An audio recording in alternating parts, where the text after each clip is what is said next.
Eo amin'ny fiadinan'ny tompon-dakan'ny Ligue Nalamanitsa kosa indray ho an'ny Sokajy Division voalohany dia nifarana tamin'ny herinandro ity ny fiodonana voalohany taorian'ny andro fahasivy zany dia ny ekipan'ny LGK Plus no mitarika Vonjomaiky.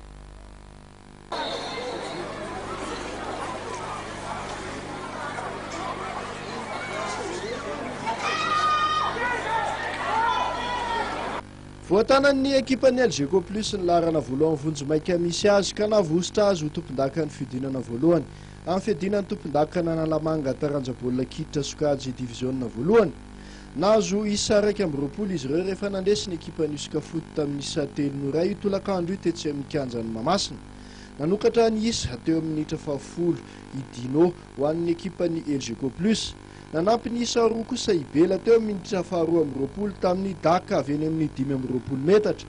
Baolina izay natolo manokana ho an'ny vadiny taorian'ny fisoratam-panambadiana nataony Omaly Sabotsy. Teo amin'ny fizaram-potoana faharoa dia Izolany nanampy ny isa 3 ho an'ny LGK Plus.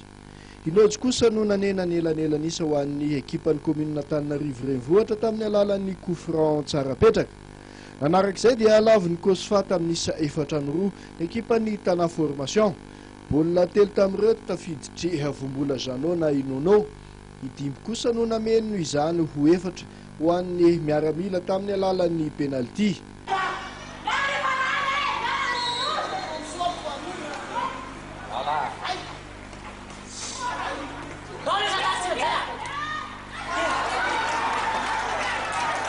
Ankoatrizay dia manohy ny fahombiazana hatrany ekipan'ny Kospien rehefa nandresy ny ekipan'ny FC Tanata amin'ny isa 2-0.